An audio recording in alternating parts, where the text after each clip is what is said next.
already gone through your Wix booking services, and now we're getting into the part that your customers are actually going to see your services. In this video, I am teaching you how to actually set up your services through Wix Bookings. That includes appointments, classes, and courses. And if you're brand new here, this is part 2 of the Wix Booking series, where I'm teaching you how to set up Wix Bookings from beginning to end. You can absolutely watch this video on its own, or you could go back to part 1 and learn how to set up your Wix Booking settings. But be sure to check out video 1 in the full series to come using the link below. So let's get into Wix and start adding our service. All right, so starting off, we are back in the Wix dashboard. To access this page, you want to navigate down on the left-hand side under Catalog and go to Booking Services. This is how you're going to add new services for your business or modify existing services. So as you can see at the bottom here, this is a service that I previously added. I have the option to manage my service categories. Currently, I have our services. To add a new category, I just click here, add new category. We are going to go with facials. So to add a new service, you're going to click towards the top right where it says add a new service. Now you have 3 options here, actually 4. So at the top, you have where you can create a service with AI just by describing exactly what it is that you need. Now, I do recommend if you do decide to go this route, just make sure once you have the result of AI that you are reading over it thoroughly to make sure that it is what you are asking for. You don't want to just create a service with AI, put it out there, and then someone starts booking and it's not what you intended. So there's the wrong price, for instance, the policies don't align. You just want to make sure that you're covering all your bases. So the other options that you have is manually creating an appointment, a class, or a course. All 3 of these are going to be very similar with setting up. The main difference is how the pricing varies, and I'll go through each one just to make sure you have a clear understanding.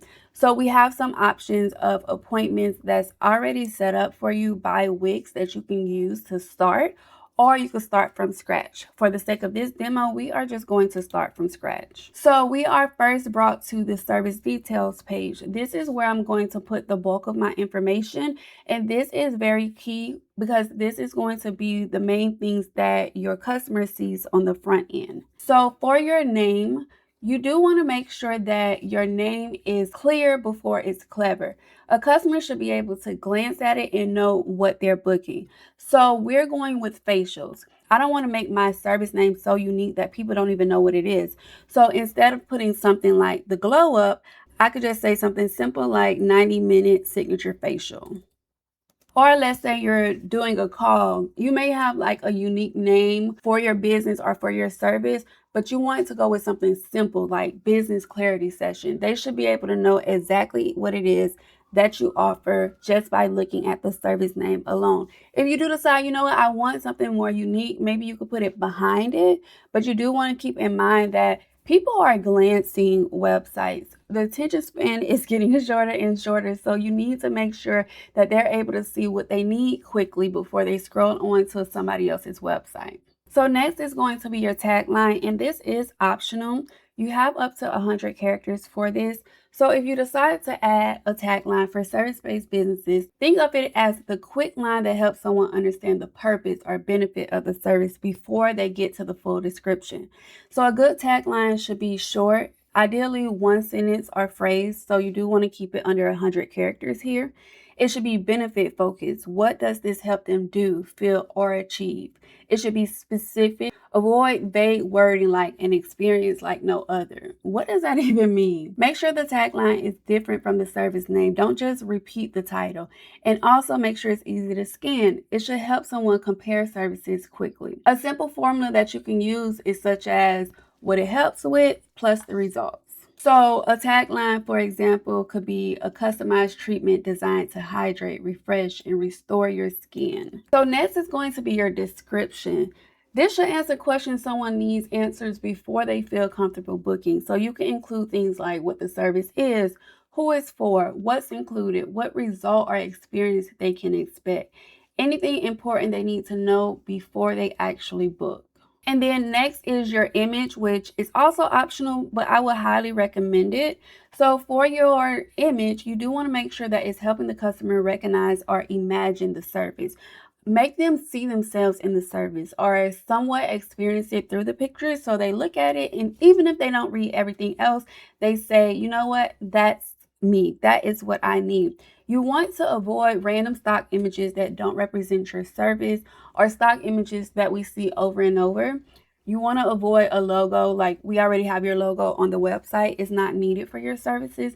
You want to avoid images with a lot of text, different photography styles for each service. And also, you want to be mindful if you do decide to go the AI route and not to use images where customers don't even know what they're looking at. Sometimes AI can produce images that have so much information, so much text, so many graphics. So you do just want to be mindful of that. So now that you have the name of your service, your tagline, description, and image set, we're going to move on down to our service category. So we did cover this in video 1, how to add service categories. This is just another way of doing so directly from the service itself. So you're just going to click here. It's currently set to our services, which was the first service created. We just created facials, so I'm going to select that. But let's say that you don't have a category that fits here. You'll just click add new category and input the new category name. Next is going to be your duration and your buffer time. Your duration should reflect the actual time the client is receiving the service, not how long you hope it takes. So right now the duration is by default set to 1 hour.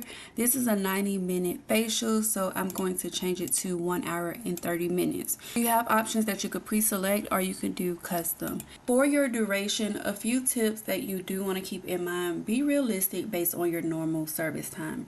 If you don't know what your normal service time is, let's say this is a new service, that's where you can get models, your friends, family. You don't want to be experimenting on real people without at least letting them know.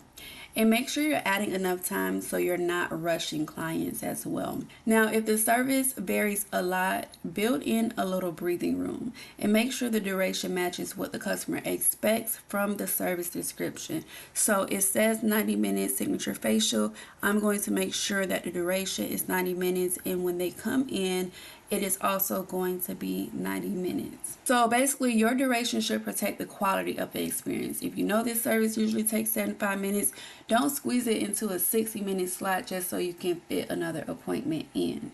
Now, when it comes to buffer times, this is what protects the space between appointments. So use it for things like cleaning or resetting the space, being able to sanitize the tools in between clients, writing client notes maybe, preparing for the next appointment. Maybe you need a bathroom or water break, or maybe you travel for appointments, and this buffer time will give you that time to travel. So right now I have my duration set for an hour 30 minutes and buffer time 15 minutes.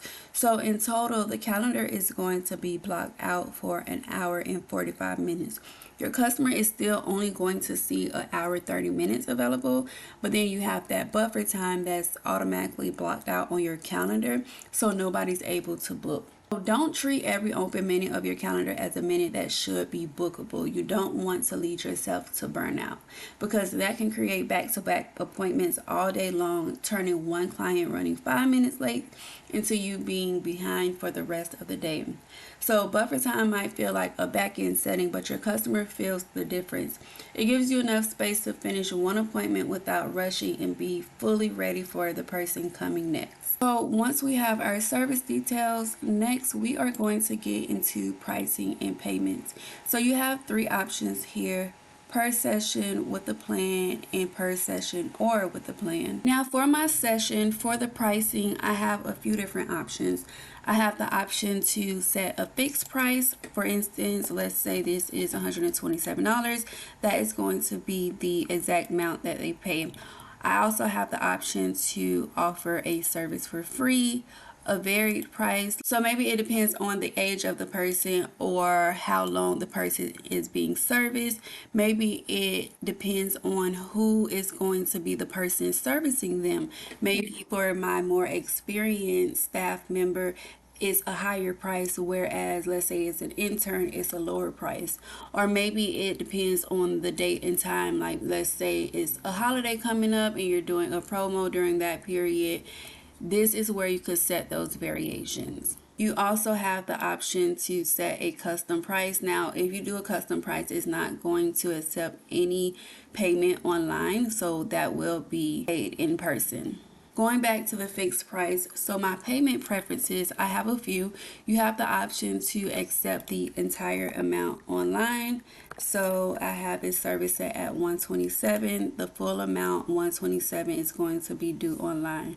Or let's say you take payments in person, you have that option to set it, or allowing the customer to choose if they want to pay online or in person. You do just want to be mindful depending on what type of business you have. If you're allowing them to pay in person, then you do take that risk of them not showing up. And then last, you have your online deposit, and then the rest in person. And you have two options if you do decide to take deposit. Let's say I want the deposit to be $27. So as of right now, they'll be paying $27 online and $100 in person. And they can also choose to pay the full $127 online. But let's say I turn that off, then they'll only be able to pay the $27 deposit, and then the remaining $100 will be due in person. Coming over to per session or with plan. So as you can see, we've already set what the price is per session. So if I choose this option, per session or with a plan, it's going to be automatically populated here as well if I go this route. Now with a plan, this is where we're going to be creating memberships or packages. So I just click create new plan, save and continue. And I have my two options, membership or package. So for the sake of this demo, we are going to go with membership. So first I'm going to go with my membership name. I'm just going to type, and then I have the option to add an image as well. So next I have two options for the type of membership that I want to create. Either session based, this is going to give them either an unlimited or a certain amount of sessions that they can book. Right now it's set to unlimited, but let's say I want to change it to a limited amount, and I could just say 5. You want to make note of, do you want your client to be able to roll over unused sessions to the following month? If I say yes, it's going to then ask me the maximum sessions they can book at once. Now let's say instead I want to do credit based, basically giving them a credit to spend, and then I'm going to decide how much each service is worth. So let's say in this membership they are given 200 credits. I have the option to allow them to roll over those credits or leave them with just a certain amount each time they purchase the membership. So 200 credits, we're going to leave the rollover off. Next, we have that this applies to the signature facial. I can add additional services if I want. How many sessions can be booked? They have a limited amount or unlimited. And let's say I change it for credits per session to be 20. This means that they are going to be able to book this service 10 times until they fully use up their 200 credits. And then on the right side, this is going to be how it looks on the front end to your customer once it's added to your Wix website. So next is the pricing strategy. This is going to be where you select if you want them to be able to pay in recurring payments, a one-time payment, or for it to be free. If you decide to do recurring payments, you can change it based on if you want them to be able to pay weekly, monthly, yearly, or if it's a custom plan that you want to create. Let's say this membership is $500 every month. I have the option to charge a setup fee. It could be like a $15 setup fee, and then I can add a free trial. In this case, a free trial on a facial really don't make sense. Next is your plan duration, which is how long the membership is going to be valid for. So right now it's set for 3 months. Let's say I make it for 12 months.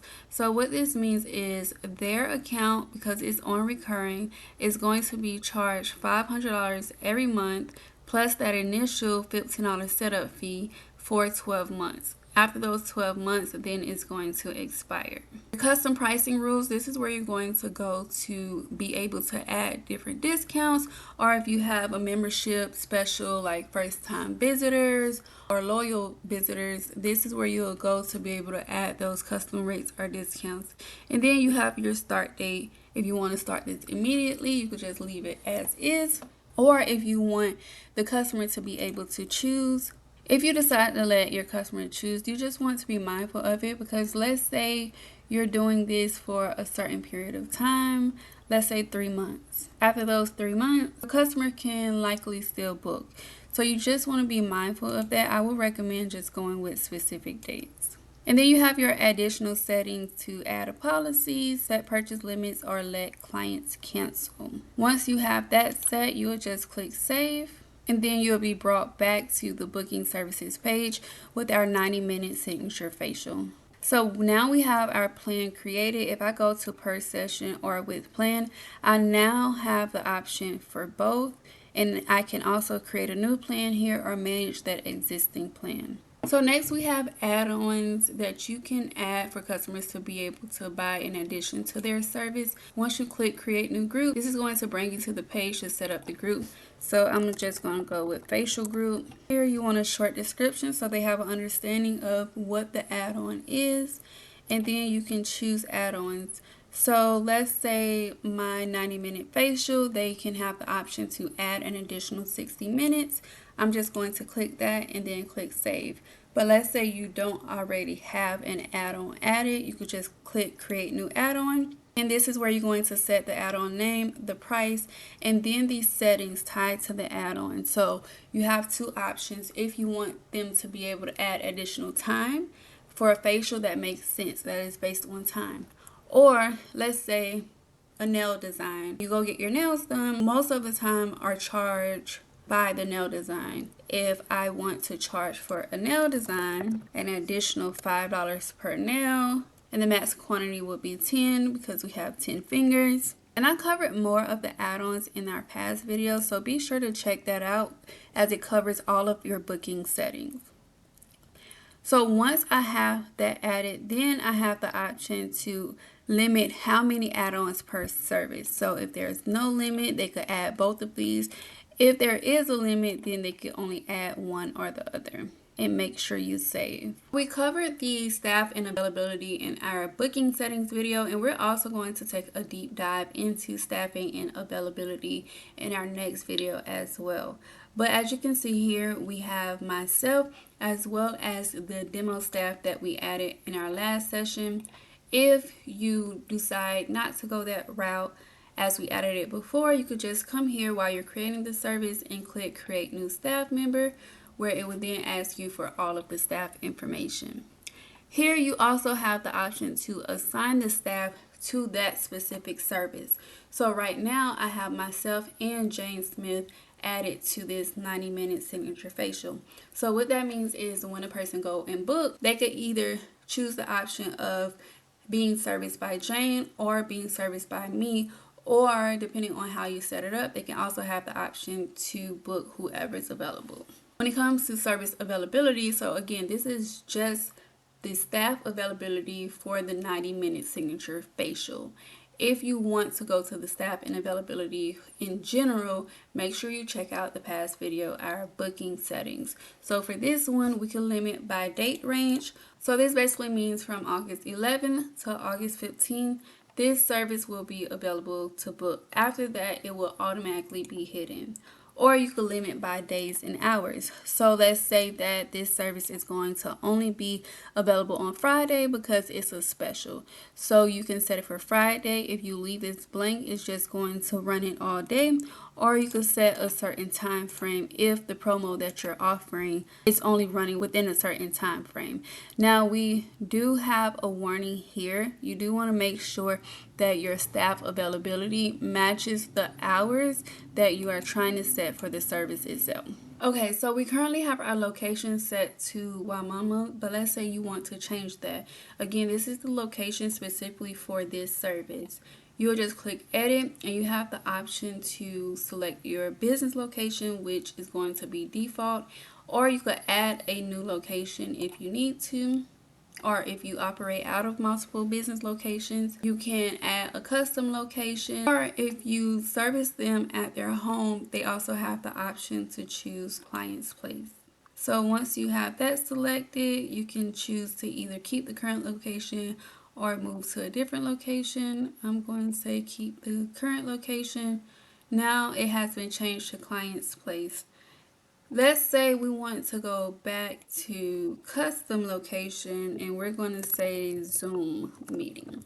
So below that I have my video conferencing option and those same options as before to either set up a link via Google Meet, Zoom, or a custom link. If I am using a service outside of Google Meet or Zoom, I'll just have to input the meeting link, the password if it applies, and additional description if they need to or have the ability to dial in or use a pen. Next we have our images, which is our cover image and our service gallery.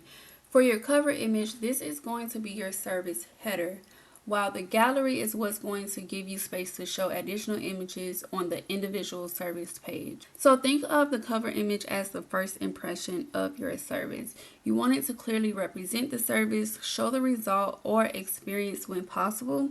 You want to make sure you're matching the overall look of your other service covers as well, so it doesn't look all over the place. Think about your brand aesthetic. You do want to keep a main subject easy to see. Your cover image should make sense before someone reads anything. So if I see this image next to the service name, I should already have some idea of what I'm about to book. Now, the service gallery, this is where you can give your clients more proof and context. So you can show different results from the service, before and after examples, the space or the environment, different angles or variations. You can show what the service actually looks like in progress and details they may care about before booking. Think about how people skim pictures to get an idea of what they're going to receive. So every single image should help somebody feel more confident about what they are booking. So now we covered services. Let's take a look at some of the variations of the classes and the courses. So there is going to be one main thing. Everything else is pretty much the same. For your classes, what's going to be different is the option to set the max number of participants. So it is limited on what you can occupy within your space. Another difference is the schedule. Here you could add sessions to get booked. Let's just add a session here. So once I have the session added, then it will allow me to add class sessions so I can choose who's going to be the instructor of the class, if their availability is going to be set as busy or free, so it can update the calendar for other services to be blocked as well, and then set the schedule for that class based on the dates or the days that is going to be available, the date and the time. So next, the courses pretty much looks the same as the class. You have the option to set max participants, the option to have your add-ons, set your pricing. This, you have some of the options removed. You can only set it for a fixed price, monthly pricing, free or varied price. The monthly pricing is different than the one you had under appointments. So I can choose when the course actually starts, how long the course is, and a payment schedule. So as the course goes on, it's going to create a payment schedule so they can automatically be charged. And let's say I want to do $200 a month. So the course starts September 2026. Every month after that, including September, is going to automatically charge them $200 with a course total of $600. And we're going to get to what this looks like on the front end to better understand in one of our next videos once we tie it all together. Before we wrap this part up, a few last minute things I want you to keep in mind while you're creating services in Wix. Don't rush through this section just to get everything published. Your service setup is one of those places where small details can make the booking process feel either really clear or unnecessarily confusing. So make sure your service names are easy to understand. Your tagline and description help people quickly figure out if the service is right for them or not. and your images actually support what they're booking instead of just looking cute. Also, make sure you're being realistic with your duration and your buffer time. You don't want to build a calendar that looks good on paper but has you rushing from one client to the next all day and eventually leading to burnout. And before you move on, I would definitely go through your services like you're the customer. Look at them side by side and ask yourself, if I knew nothing about this business, would I understand the difference between these options and feel confident choosing one? If the answer is yes, you are in a good place to keep building out the rest of your booking system. Now that your service is set up, the next thing that we need to focus on is making sure your services are set up so your customers are booking them at the right time. So in the next video, we are taking a deeper dive with staff, locations, hours, availability, and I'm showing you how all of those pieces work together inside Wix Booking. If you're following the full series, I have the next video linked below as soon as available. So make sure you're subscribed and I'll see you on the next one.